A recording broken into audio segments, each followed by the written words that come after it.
Iranians living outside of the country, they are speaking out against the crackdown on the protesters, including the family of the former Shah. Yesterday, I had the chance to speak with the Crown Princess of Iran, Noor Pahlavi. Take a listen. It has been incredibly painful watching the videos that are coming out of Iran. So many thousands of people have been killed. Reports being confirmed now from some human rights groups that it's 12,000. And I am now reading in some places, though it's still unconfirmed, that as many as 20,000 people have been killed in the last few days in Iran. Why is the Islamic regime killing so many people? This regime has never governed for the Iranian people. Its priority has never been Iran's prosperity or the safety of its citizens. What it values is the imposition and expansion of its ideology, and it's willing to sacrifice unlimited lives in pursuit of that goal. Every time Iranians have risen over the past 47 years to tell their government they needed to see change, the government responded with harsher crackdowns and bullets. And we really see evidence of the regime's disregard for Iranians everywhere we look, from the environment to the economy to the quality of lives of its citizens. And we all that the regime rejects the West and everything that we stand for here. And I think their massacre on the heels of President Trump's warnings is evidence of that. And tragically, the victims are often the bravest and the youngest children who should really be building their futures, not becoming martyrs for freedom. You just mentioned about protests. Protests in Iran are not anything new. We've covered them for many, many years. But this time, we clearly see things are different. And we also hear the name of your father, the Crown Prince, being chanted.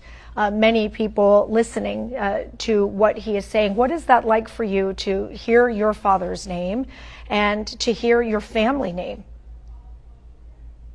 It's really astonishing because for 47 years in exile, he's stood often alone fighting for the human rights of the Iranian people with very little support, and has been steadfast in his commitment. And it feels like the Iranians recognize the purity and the honor of the man that I've always known.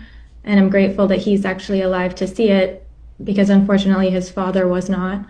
And I know that he would give his life before betraying the Iranian people, and it feels like they know that too. And what's also interesting is that he's been up against very well-funded propaganda machines, entire governments trying to distort his message and discredit him. And he's done this at great personal risk. And with the decades of regime propaganda inside Iran as well that people have heard, it's really nothing short of magic that they've seen through all of this and come together in this unified way, chanting for him.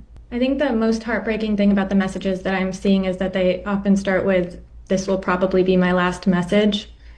And they're sending desperate messages to inform me of the regime's brutality, trying to get the word out and trying to stay connected. I'm being told that they're using military weapons against unarmed protesters, that people are being shot on their balconies and hunted down in the streets, that they've come across the bodies of children as young as 3 years old because they're not leaving any survivors, and also that they're not surrendering the bodies of dead family members without payment, and knowing that the value of the currency has declined as dramatically as it has. This often means thousands of US dollars for them, and it's really hard to read. And I also receive a lot of apologies from certain people wishing that they could speak up more, but saying that their families are being held and, they're afraid of what the regime's going to do.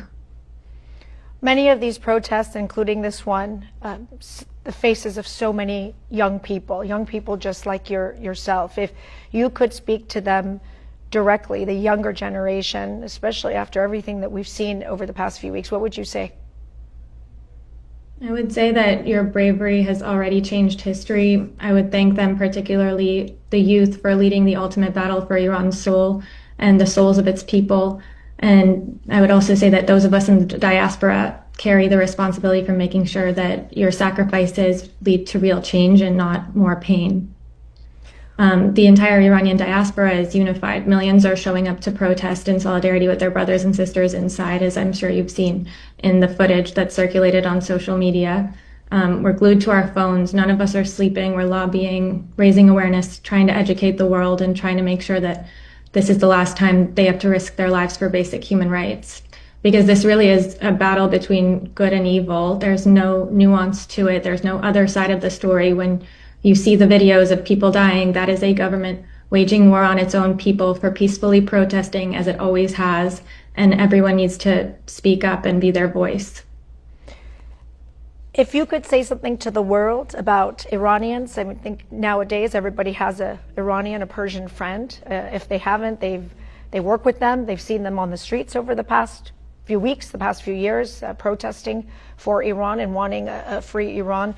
What would you want people to know about Iranians, the people of Iran?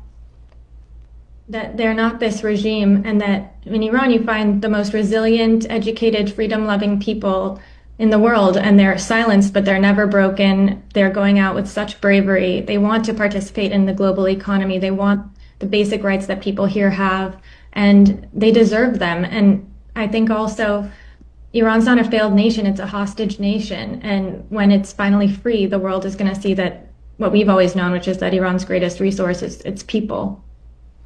Princess Noor, we appreciate your time. Thank you for talking to us here. Thank you for having me.